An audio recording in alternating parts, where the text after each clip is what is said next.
Yo, what up? Street talk, street vlogs, demigod talks. Some thoughts. How to become a thought leader. So it seems that after all the billions of dollars,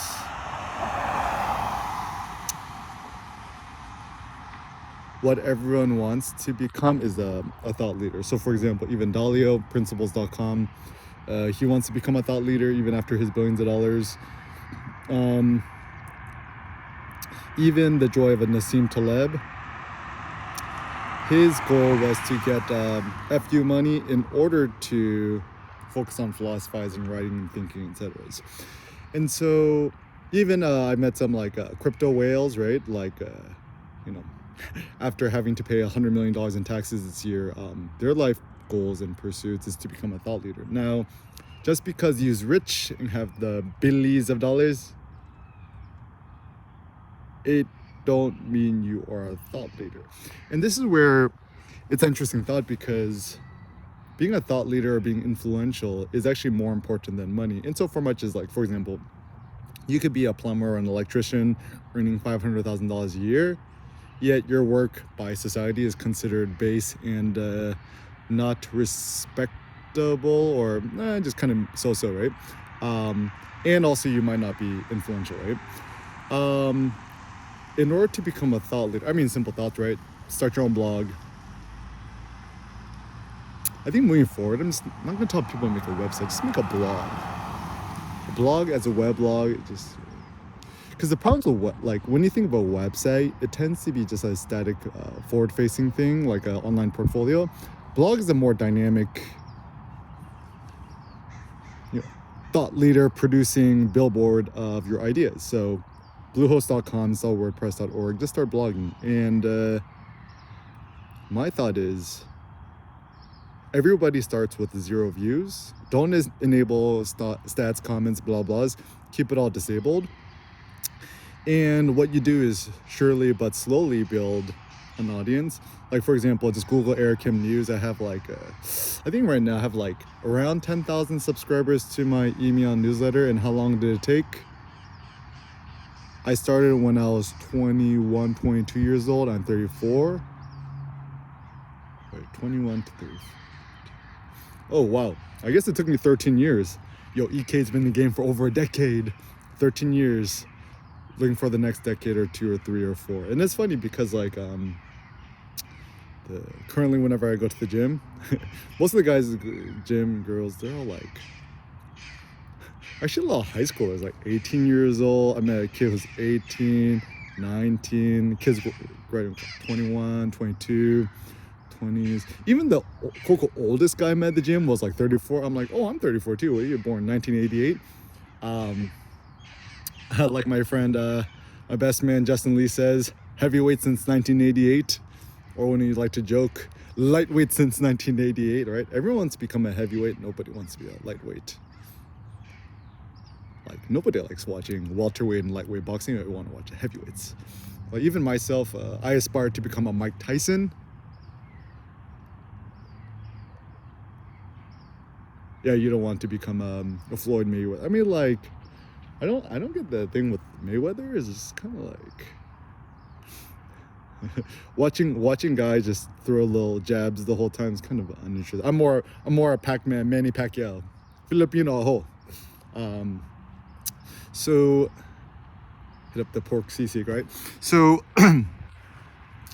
yeah, the ideal is like a hybrid between Manny Pacquiao meets Tyson. I'm gonna start watching more documentaries on Tyson. Tyson was the GOAT. Mix of Tyson, Mike Jordan, Mike Jackson, all the Mikes. Be like Mike, right? Do people still know that Michael Jordan's still alive? I don't think so, but anyways, becoming a thought leader. So let's see, a thought leader. Thought is just ideas, right? A leader is a person in front. In theory, you could just lead one person. You're still a leader, right? Even just Jesus, right? He has 12 disciples. 12 disciples. Like, am I getting this right? 12 disciples. Yeah. So even consider a Jesus, right? He had 12 disciples. So he was a thought leader for like 12 dedicated disciples. and then his disciples propagated his ideas and thoughts and ethics and his stuff for at least 2,000 years. So it's kind of cool to think that like even probably the biggest kind of acolyte of Jesus after the fact was probably St. Paul. Just a single individual was able to propagate his ideas for thousands of years. Even other thought leaders, essentially the philosophers, right? Pre-Socratics, the philosophers came before Socrates, Democritus, Heraclitus, etc. And even like Publius Cyrus, once a Roman slave, his aphorisms. After Socrates, right? You got Plato, Aristotle, got the Stoics, got Seneca, you got Marcus Aurelius, etc. And so my thought is to become a thought leader. As long as you're like influencing one person, technically you're a thought leader. I think when people think of a thought leader, they're like thinking on like a global stage. Like my ideas must be at Davos or at some sort of Aspen Institute, Walter Isaacson. But I think it's good to just think at the individual level. This is my thought, right? Like if your thoughts, your ideas, or whatever could influence or impact even one positive person positively, you've kind of done your thing. Even like this is where it's a good idea to have a kid, right? Everyone's trying to change the world. I'm like, the best way you could change the world, just have a kid and turn your kid into an idealized version of yourself and empower your kid is a very simple thought. YouTubies is good to propagate your thoughts online, open source for free. Don't put ads. Just simple ethical things. The silver rule. Don't do unto others as you don't want others to do unto you. Okay? So the question is, do you like watching YouTube ads? I don't. So therefore, if you don't like watching ads, don't put ads in front of other people. Say, yeah, but I gotta make a living. I'm like, yeah, but you're just thinking like a basic base person. You ain't thinking magnanimous. You gotta think like demigod, god levels. Like, what would Zeus do? I think this is a better thought. Is Zeus is a better, like if he was on Mount Olympus and you got like trillions of dollars and you got the trillions of cattle, you have all the beef ribs. Chào bác. Khỏe không? Chúc mừng năm mới. Yeah. Okay, vui vẻ. So yeah, and starting an email newsletter. I think MailChimp is a trap. Just start a simpler. Sendy.co. Setting up is difficult but doable. Yeah. This is the thought.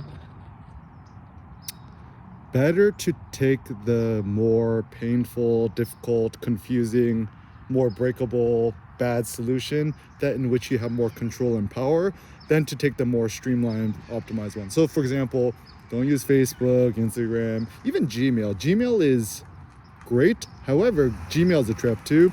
Self-hosted email is better.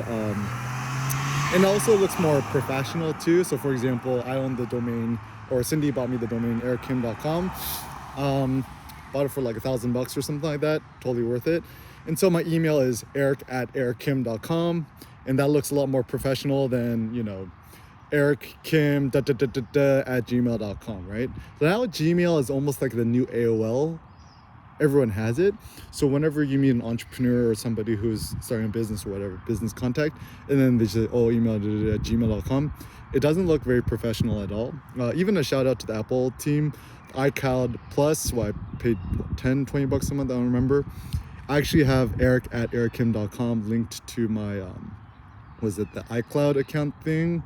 So it's also a lot better integrated. I did the custom email forward mapping. I don't know how the technology works, but at least I have a profile picture now. My emails like before, it's just like I send email, it just like comes up as like an E. It just looks so it looks not real.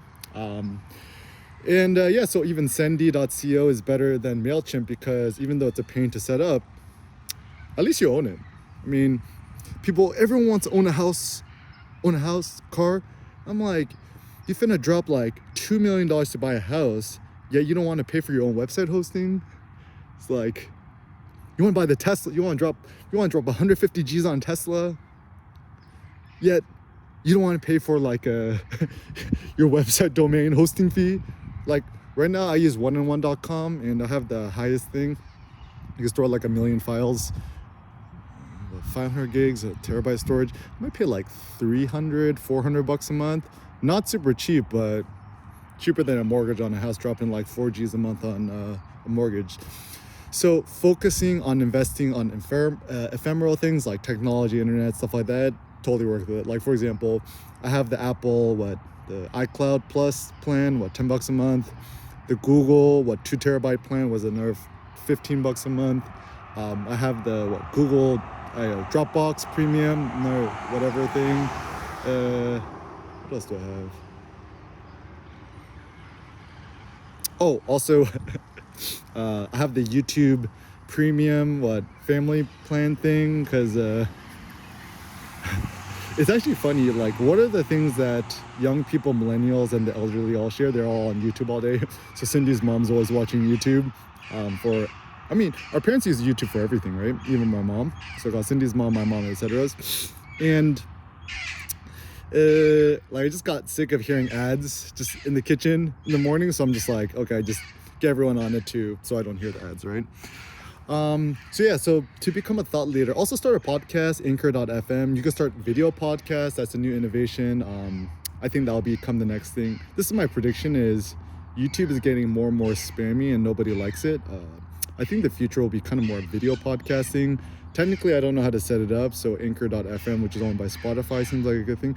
Even now, I think in the future, when people ask me how to find you, just say, oh, search me on Spotify, Eric Kim. Actually, even right now, if you're watching this, if you got Spotify, open up Eric Kim. I think my podcast shows up there, I think. Or just tell people to open up a podcast link. Or even better yet, just tell them to go to your website. Or just Google you, Eric Kim blog or whatever. The best card to have isn't a physical card. Just tell them to Google me. Just Google me, baby, you crazy. Bands up. Okay. Also thought leader thoughts. Think at the decade plus level, decade, 2 decades, 3 decades, right? Like, man, it's crazy. I'm like listening to Dr. Dre beats, right? Like even 30, 40 years out, right? Still classic, right?